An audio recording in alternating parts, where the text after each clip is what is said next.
Mesdames et messieurs, bonjour.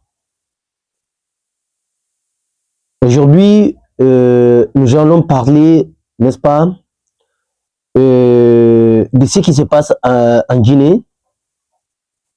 Donc, nous parlerons de nos cadres, de nos intellectuels guinéens.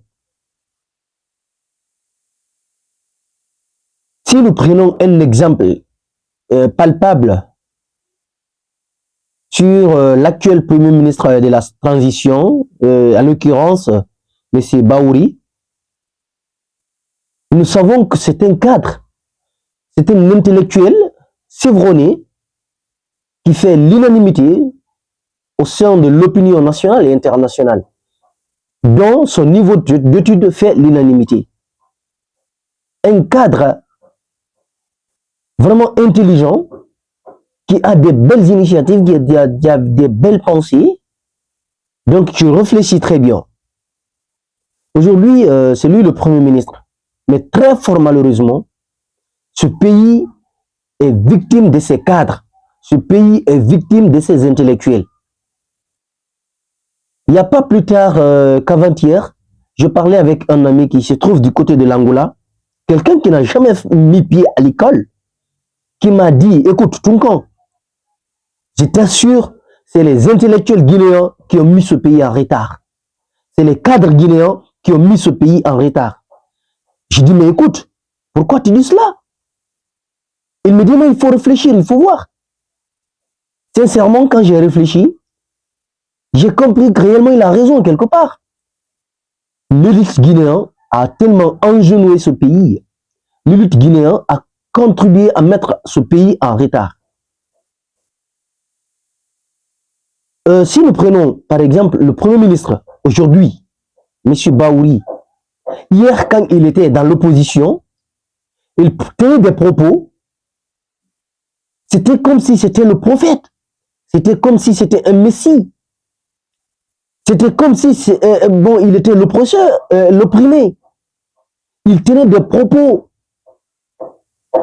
caustiques, il disait la vérité, la réalité. Mais très fort malheureusement, aujourd'hui, quand il est aux affaires, il a complètement changé de veste. Je vais vous faire écouter une vidéo là où il a parlé de cette transition sous un autre angle qui est très différent de l'angle aujourd'hui. La façon dont il voit la transition hier et aujourd'hui, ça a totalement changé. Mais pourquoi? Écoutez, M. Baouri, qui est passé dans l'émission à l'époque de Mohamed Ali. Écoutez. C'est comme ça que la Guinée est en retard aujourd'hui. Lorsque tu parles de Guinée, ici c'est différent. Alors que nous sommes en retard. Ils ont sacrifié l'avenir de ce pays en disant nous avons des spécificités. Le monde reste le monde. Les erreurs d'ailleurs peuvent se répéter ici. Et les enjeux qui se passent dans les autres transitions, tirons les leçons pour ne pas commettre les mêmes bêtises. Une transition qui dure devient un danger pour la transition. C'est la raison pour laquelle il faut avoir une période optimale. Savoir ce que tu as à faire. Donc si je comprends bien, aujourd'hui, aller au-delà de 2 ans et demi, c'est mettre la transition en danger. Bien entendu, parce que premièrement, sur le plan économique, vous n'avez pas la légitimité suffisante pour engager les réformes en profondeur, pour être accompagné par les bailleurs de fonds multilatéraux et bilatéraux pour faire le travail qui concerne les questions de développement. Vous ne pourrez pas le faire. Vous n'aurez pas les ressources. Et de l'autre côté, vous n'avez pas une réelle légitimité pour engager un engouement international pour que des investisseurs étrangers viennent investir. On a assez de légitimité. Bah voilà, mesdames et messieurs, vous avez suivi avec intérêt l'intervention de Baouri avant d'être Premier ministre. Regardez, il a dit lui-même, il s'est prononcé sur la durée de la transition. Vous avez entendu ce qu'il a dit par rapport à la durée de la transition. Plus la transition dure, plus elle a des problèmes. Il a cité ici, n'est-ce pas, des difficultés, n'est-ce pas, auxquelles la transition peut être confrontée en cas si elle dure.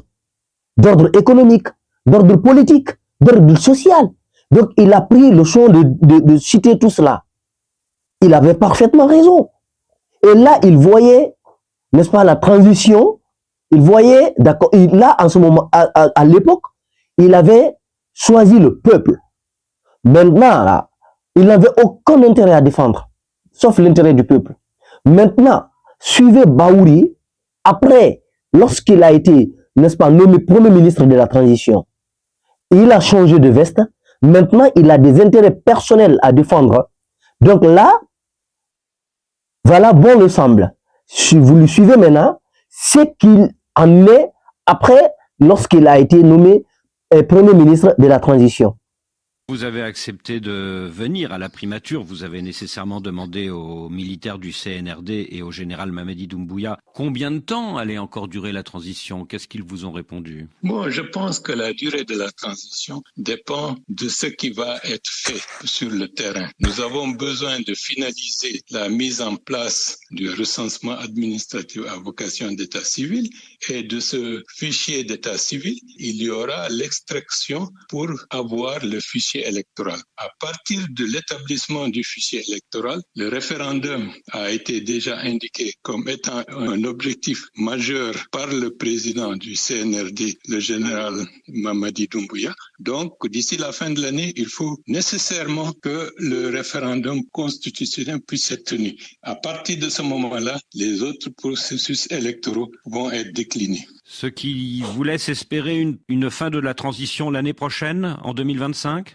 J'espère que nous tiendrons le cap, et ce qui est en train d'être fait va dans cette direction. S'il y a un référendum avant la fin de l'année, peut-on espérer un retour à l'ordre constitutionnel normal d'ici un an? Bon, je ne peux pas me prononcer puisqu'il y a beaucoup de contingences. Dans un contexte où nous accusons une fragilité sur le plan économique, sur le plan financier, nous devons travailler à une stabilisation, à une décrispation politique pour avoir la possibilité d'examiner et de faire les étapes du chronogramme dans une relative sérénité. Donc, l'objectif, c'est de finir cela, et je pense que 2025 est une bonne période pour couronner l'ensemble du processus, et toujours avec l'aide de Dieu.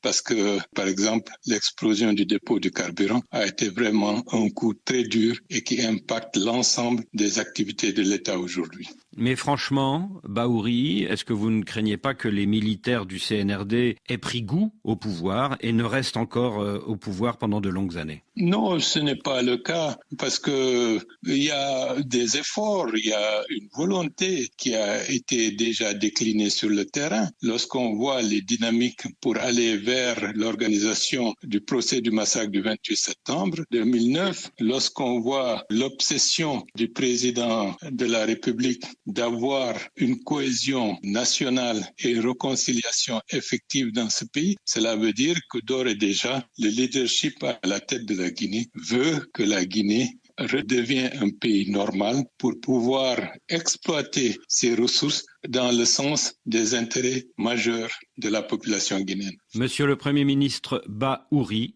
je vous remercie. C'est moi qui vous remercie.